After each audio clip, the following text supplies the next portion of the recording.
నా రక్తం, ఈ పాత్ర నా రక్తము వలనైన క్రొత్త నిబంధన, దీనిలోనిది మీరు ఎప్పుడు త్రాగుచున్నప్పుడన్నా నన్ను జ్ఞాపకం చేసుకున్నట్టుకై దీనిని చేయుడి.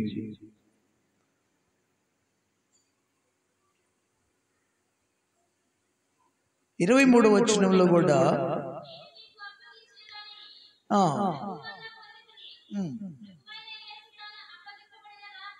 ఒక రొట్టెను ఎత్తుకొని కృతజ్ఞతాస్తుతులు చెల్లించి దానిని విరిచి, ఇది మీ కొరకైన నా శరీరము, నన్ను జ్ఞాపకం చేసుకున్నట్టుకై దీనిని చేయడం చెప్పాను. ఆ ప్రకారమే భోజనమైన పిమ్మట ఆయన ఒక పాత్రను ఎత్తుకొని, ఈ పాత్ర నా రక్తం వలనైన క్రొత్త నిబంధన, మీరు దీనిలోని త్రాగున్నప్పుడల్లా నన్ను జ్ఞాపకం చేసుకున్నట్టుకై దీనిని చేయడని చెప్పాను. దేవునికి స్తోత్రం చెప్పండి.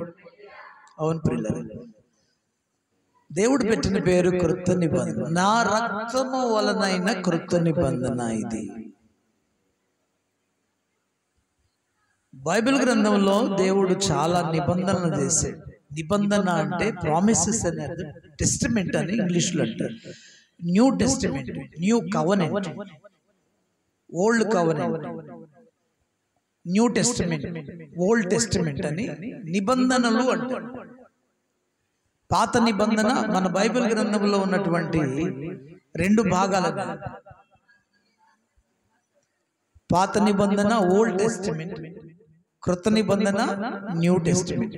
క్రొత్త నిబంధన అంటేనేమో క్రీస్తు వచ్చిన దగ్గర నుంచి ఆయన పునరుద్ధానం వరకు, ఆ తర్వాత శిష్యులు ప్రకటించినటువంటి సువార్త,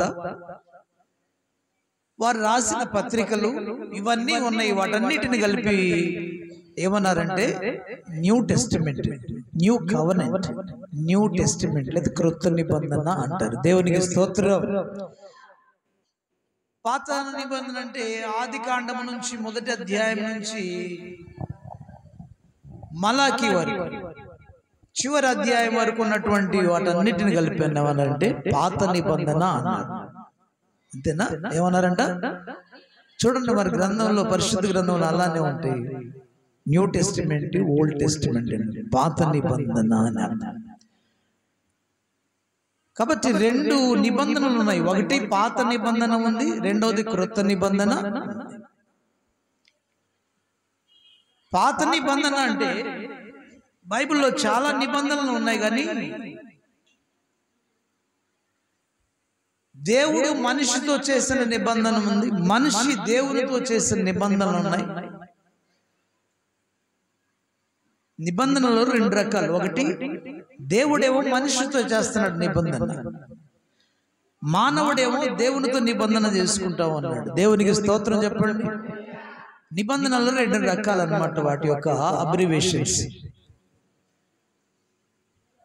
మొదటి నిబంధన దేవుడు ఏం చేశాడంటే, మీరు ఫలించి అభివృద్ధి చెంది భూమిని నిండించి భూమిని ఏలండి, దాన్ని నిండించండి, ఫలించండి అని దేవుడు వాగ్దానంతో కూడిన నిబంధన అన్నమాట. Covenant, promises. అయితే ప్రభునందు ప్రియులారా, మానవుడు దేవుని మార్గాన్ని చెరిపివేసుకున్నాడు. 6వ అధ్యాయంలో వచ్చేలకి, ఆది కాండంలో 6వ అధ్యాయంలో వచ్చేలకి మానవులు తమ మార్గములను చెరిపివేసుకున్నారు, దేవునికి దూరం అయిపోయారు. 11వ అధ్యాయానికి వచ్చేలకి ఇక నేనే దేవుడిని అంటున్నాడు ఆయన. 6వ అధ్యాయానికి వచ్చేది ఏమన్నాడంటే, 6వ అధ్యాయంలో ఏమన్నాడు, నరుల చిన్నతనము భూమి మీద గొప్పది, వారి హృదయములోని తలంపులలోని ఆలోచనలన్నీ చెడ్డవి, వారు తమ మార్గములు చెరిపివేసుకున్నారు అన్నాడు. అప్పుడే దేవుడు ఏం చేశాడంటే జలప్రళయాన్ని పంపించాడు. 6వ అధ్యాయంలోనే, ఆది కాండంలోనే 6వ అధ్యాయంలో మనుషులందరూ చెడిపోయినందువలన ఏం చేశాడంట,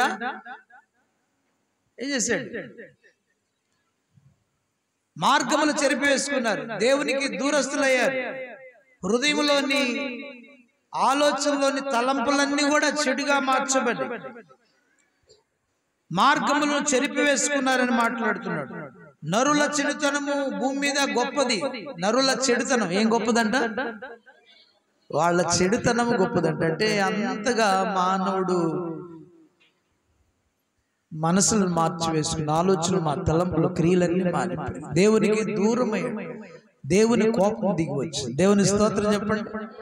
ఏమి దిగి వచ్చిందంటే దేవుని ఉగ్రత దిగి వచ్చింది. దేవుడు కోపపడ్డాడు మానవాళిని. భూమిని నాశనం చేయాలనుకున్నాడు. భూమిని చూస్తూ ఉంటే భూలోకంలో ఎవ్వరూ లేరంట. స్తోత్రం చెప్పండి. ఒక్కరే మిగిలారు, ఆయన నోవాహు. దేవునికి స్తోత్రం చెప్పండి. నోవాహు భక్తుడు 7వ అధ్యాయంలో, ఆదికాండం 7వ అధ్యాయం 1వ వచనంలో, ఈ తరము వారిలో చదువు.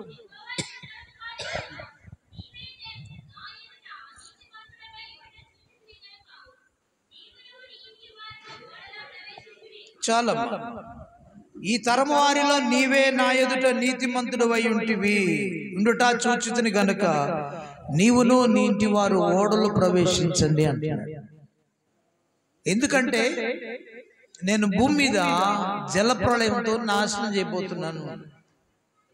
ఇప్పటికి కూడా ఈ జలప్రళయం అవశేషాలు ఉన్నాయంటే దేవుడు వీళ్ళు నోవాహు, నోవాహు భార్య, ఆయన 3 కుమారులు 3 కోడళ్ళు, 8 మంది ఓడలోకి వెళ్ళిపోయారు. ఈ ఓడ చేయటానికి 120 సంవత్సరాలు పట్టిందంట. ఎన్ని సంవత్సరాలు పట్టింది? ఎన్ని సంవత్సరాలు? 120 సంవత్సరాలు కూడా నోవా తాతని ఇక ఏడిపిస్తానే ఉందంట లోకం. ఇంతవరకు వర్షం పడలేదు, జలప్రళయం వస్తుందంటున్నావు, మేమందరూ చచ్చిపోతా ఉంటున్నావు, నీ కొరకు ఓడను సిద్ధపరచుకుంటున్నావు అని చెప్పేసి అందరూ ఎగతాళి చేస్తానే ఉన్నారు. కానీ నోవాహు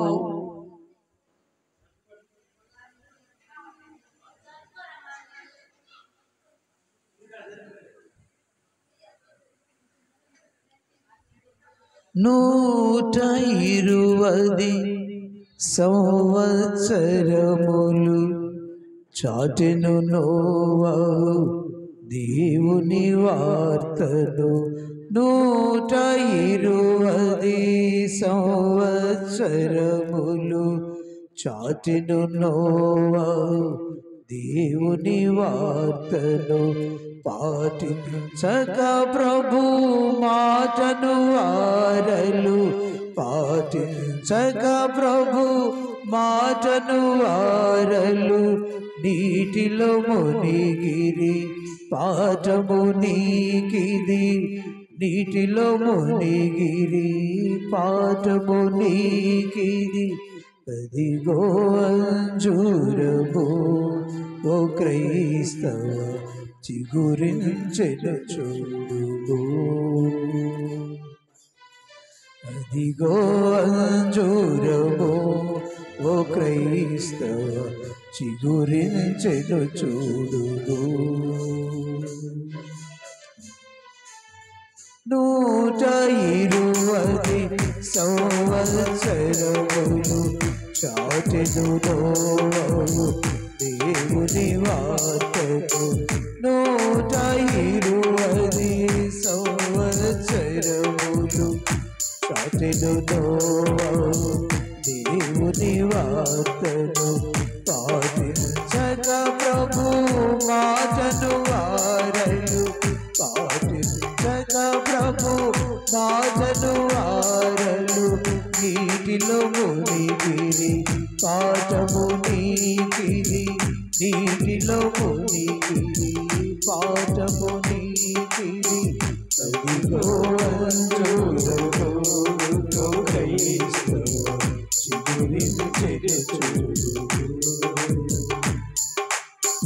అదిగో అంజూరము ఓ క్రైస్తవ చిగురించెను చూడు.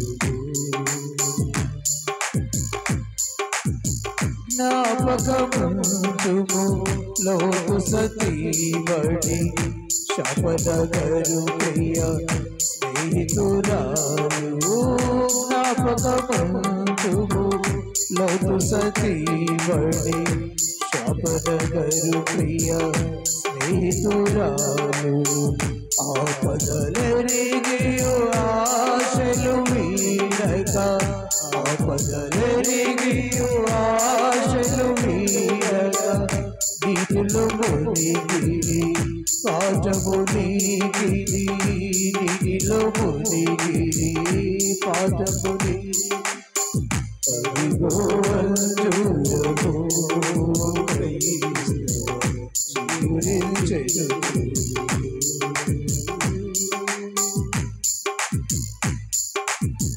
లోకము మోసము రంగుల వలయము నాశన కూపము నిరతము శోకము లోకము మోసము రంగుల వలయము నాశన కూపము నిరతము శోకము ఈసే మార్గము సత్యము జీవము ఈసే మార్గము సత్యము జీవము యేసుని రాజ్యము నిత్యానందము యేసుని రాజ్యము నిత్యానందము అదిగో అంజూరము